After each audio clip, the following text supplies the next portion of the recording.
Hello friends, आपका इस class में बहुत स्वागत है। हम लोग इस क्लास में पढ़ेंगे जॉन कीट्स के वर्क और जॉन कीट्स की लाइफ के बारे में कुछ स्पेशल फैक्ट। एक स्पेशल फैक्ट की क्लास की एक चौथी क्लास है। इसके पहले हम लोगों ने 3 क्लास जॉन कीट्स के फैक्ट के बारे में पढ़े हैं और ये फैक्ट्स आपके लिए बहुत इंपॉर्टेंट हैं। अगर आपने इन फैक्ट्स की क्लास नहीं देखी है तो आप पार्ट 1, पार्ट 2, पार्ट 3 करके ऐसे आप सर्च कर सकते हैं। इस unknown facts about John Keats, part 1, part 2, part 3। जिन जॉन कीट्स की पूरा जितने भी प्लेलिस्ट है, पूरी प्लेलिस्ट डिस्क्रिप्शन में शेयर की गई है। आप वहाँ से जॉन कीट्स की लाइफ, जॉन कीट्स के वर्क और जॉन कीट्स के रिलेटेड सारी क्लासें आप देख सकते हैं। आप काफ़ी इंटरेस्टिंग क्लास होगी और आपके लिए काफ़ी हेल्पफुल क्लास होने वाली है। तो चलते हैं इस क्लास में हम।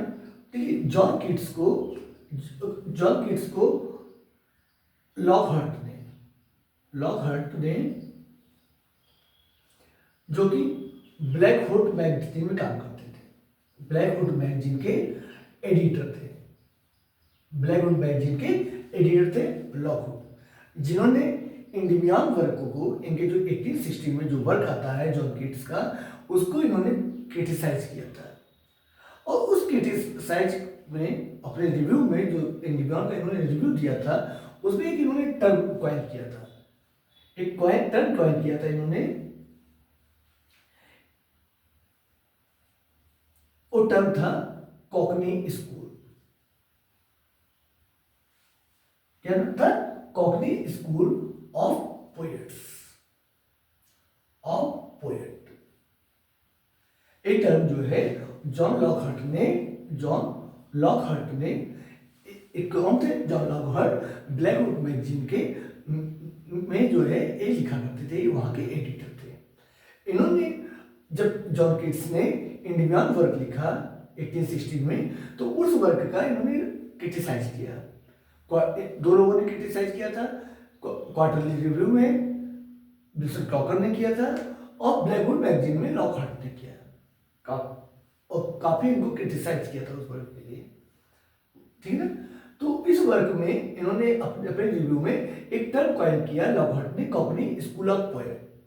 कॉकनी स्कूल ऑफ पोएट का मतलब होता है कि ऐसे पोएट्स जो कम पढ़े लिखे हैं, जिनकी शिक्षा जो है बहुत हाई क्वालिटी की शिक्षा नहीं है, बहुत वो पढ़े लिखे पोएट्स नहीं है, लेकिन अब ये भी जो है लिखने की लाइन में आ चुके हैं, ये भी पढ़े लिखों की लाइन में आ चुके हैं। जैसे कहते नहीं भाई तुम तो पढ़े लिखे नहीं हो, यहाँ पढ़े लिखे लोगों की संगत में, पढ़े लिखे लोगों की लाइन में, पढ़े लिखे लोगों की कंपटीशन में एक अनपढ़ लोग भी आ गए हैं, ठीक है ना।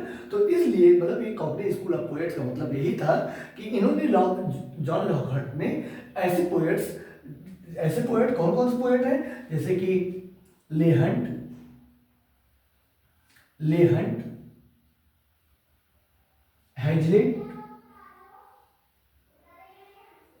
हैजलिट और कीट्स, इनको जो है, इन 3 लोगों को इन्होंने क्या कहा था? इन्होंने कम पढ़ा लिखा माना था। जॉन लॉकहार्ट ने इन 3 लोगों को कम पढ़ा लिखा माना था, ठीक है ना। और इसलिए इनको मतलब इनकी शिक्षा जो है बहुत हाई क्वालिटी की नहीं थी, इनका जो है लो क्लास बैकग्राउंड का होने की वजह से इनको कॉकनी स्कूल ऑफ पोएट की कैटेगरी में रखा था, ठीक है ना।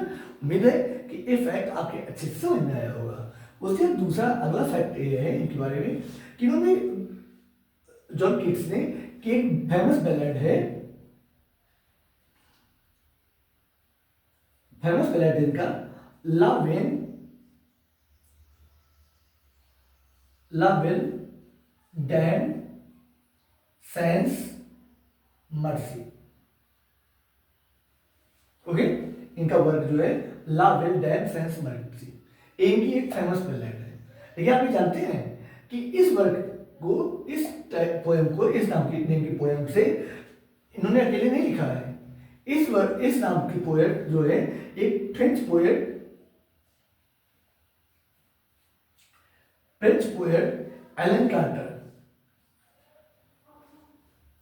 एलन चार्टर ने भी इस वर्क से एक वर्क लिखा है। क्या लिखा है? Alain French poet Alain Chartier ने भी इस नाम से एक वर्क लिखा है, ला विल डैम सेंस मर्सी नाम से। ओके, बात समझ आई होगी आपको कि ला विल डैम सेंस मर्सी इस नाम की दो पोएम है। एक पोएम जॉन कीट्स ने लिखी है और एक वर्क जो है फ्रेंच पोएट एलन चार्टर ने एक वर्क लिखा है। ओके, अगला फैक्ट इनका यह है कि इन्होंने जो इन्होंने पोएम की अपनी थ्योरी दी है, उस थ्योरी को इन्होंने कैसे क्या लिखा है? इन्होंने अपनी थ्योरी में पोएम को माना है कि the poem of earth, the poem of earth is never dead. The poem of earth is never dead. इन्होंने कहा था कि अर्थ का मतलब है नेचर। इन्होंने कहा था इनके विचार के अनुसार कि जो अर्थ नेचर से रिलेटेड पोएम होती हैं वो पोएम हमेशा के लिए अमर हो जाती है, वो इमोर्टल हो जाती है, ठीक है ना। ऐसी पोएम जो है कभी भी खत्म नहीं होती है, ठीक है ना। मतलब नेचर पे बेस्ड जो पोएम होती है, वर्क होती हैं, वो वर्क जो है हमेशा लोगों के द्वारा पसंद किए जाते रहते हैं। और एक अगला फैक्ट था, इन्होंने अगला जो अपना विचार दिया था, इन्होंने कहा था कि the poetry is as natural as grass. इन्होंने कहा था कि जो पोएट्री होती है एक इतनी ओरिजिनल होती है, इतनी नेचुरल होनी चाहिए, पोएट्री जो होनी चाहिए वो इतनी नेचुरल होनी चाहिए जिससे ग्रास की तरह नेचुरल होनी चाहिए। इनके बाद नेक्स्ट फैक्ट के बारे में ये है, ठीक है ना। उम्मीद है कि ये सारे फैक्ट आपके लिए काफी हेल्पफुल होंगे। उसके बाद अगला ये है कि इनकी जो कीट्स की पोएम थी, कीट्स के जो लेटर थे, ये लेटर जो है 1848 में और 1878 में ये वर्क जो है कि लेटर जो होते हैं ये पब्लिश होते हैं।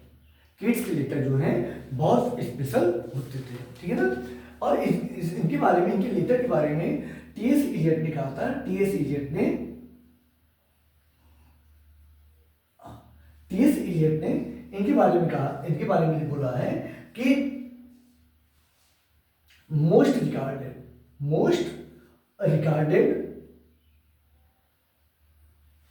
एंड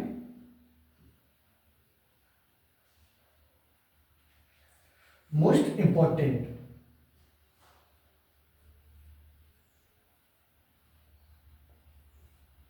एवर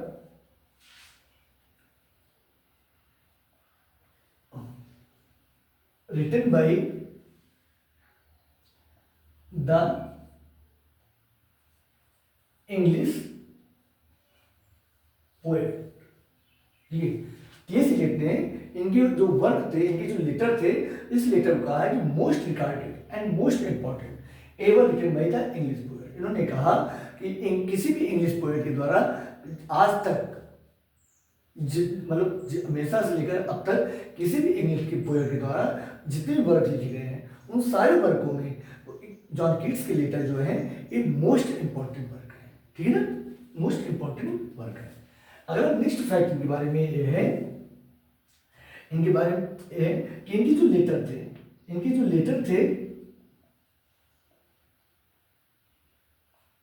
इनके लेटर जो थे, जो इन्होंने अपनी जो विलप्त थी fancy, Fanny,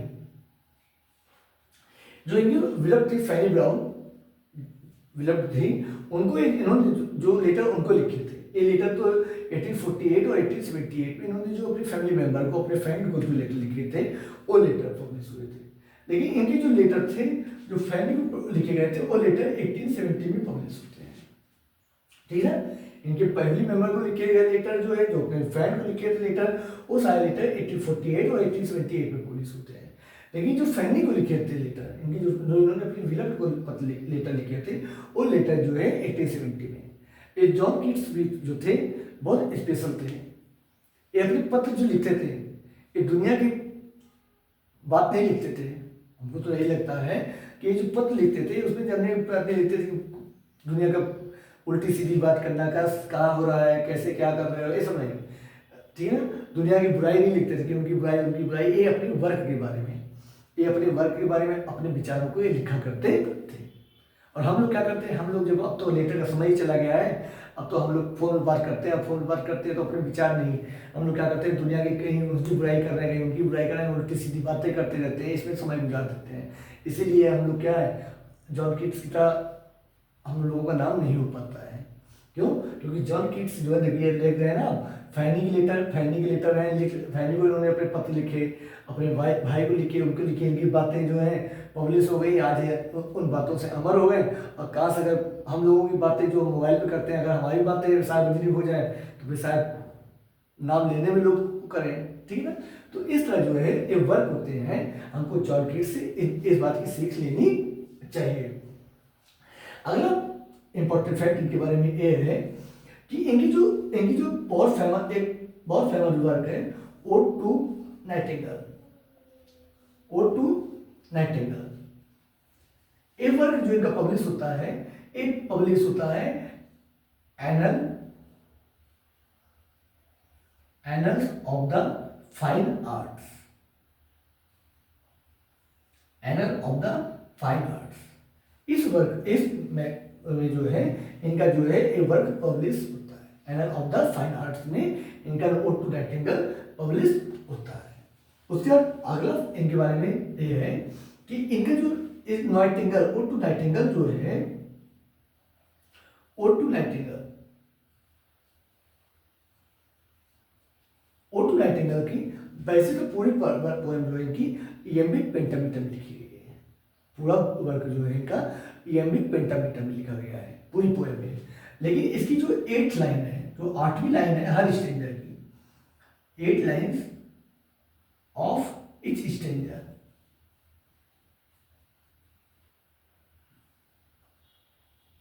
of every stanza. 8वीं लाइन जो है हर स्टैंडर की जो 8वीं लाइन है ये लिखी गई है इयम्बिक ट्रामीटर में, इयम्बिक ट्रामीटर में ये लाइन लिखी गई है, ठीक है ना। इसकी जो 8वीं लाइन है, मतलब ये सारा वर्क जो इनका जो वर्क है, ये ओड टू नाइटिंगेल जो वर्क है, ये वर्क 10 लाइन के स्टैंडा है। इस वर्क में 10 लाइन की 8 स्टैंडा है। कितने स्टैंडा है? 8। और हर लाइन में, हर स्टैंडा में 10 लाइन है। और 10 लाइन में से जो first, second, third, fourth, fifth, 6, 7, 9 और 10th है, ये सब लाइनें जो है इयम्बिक पेंटामीटर में लिखी गई है। लेकिन जो हर स्टैंडा में 8वीं स्टैंडा की जो 8वीं लाइन है वो लाइन जो है इयम्बिक ट्रामीटर में लिखी गई है, ठीक है। अगला इनके बारे में इंपॉर्टेंट फैक्ट ये है कि इनके जो बायोग्राफर थे, इनके जो बायोग्राफर हैं, फर्स्ट बायोग्राफर थे इनके, उनका नाम था Richard mountain mile, Richard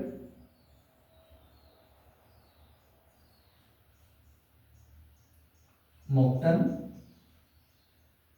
miles, ये जो है इनके बायोग्राफर है, ठीक। तो इस तरह में कुल मिला के 10 जो 4 क्लास हुई है हमारी जॉन कीट्स की, जो स्पेशल फैक्ट से रिलेटेड 4 क्लास हुई हैं। हर क्लास में हमने 10 फैक्ट को, इंपॉर्टेंट फैक्ट को पढ़ा है। और 10 फैक्ट का मतलब है, हर क्लास में 10 फैक्ट का मतलब कि हमने 40 इंपॉर्टेंट फैक्ट, ऐसे 40 इंपॉर्टेंट फैक्ट जो इनके बारे में, ये सारे फैक्ट ऐसे होते हैं जिन फैक्टों को हम वर्क में या लाइफ के मामले में हम नहीं पढ़ सकते। जब हम लाइफ पढ़ना हो किसी की या वर्क पढ़ते हैं तो हमें ये सारे फैक्ट जो है हम छूट जाते हैं। तो इसको हमने यहाँ पर पूरे इनके 40 फैक्ट को कवर किया है। नेक्स्ट क्लास में हम लोग जॉन कीट्स के ईयर वाइज हर वर्क को देखेंगे और उस पर कितने स्टैंजा है, कौन से मीटर में लिखे गए हैं, ये सारी चीज़ भी हम इनके पढ़ेंगे।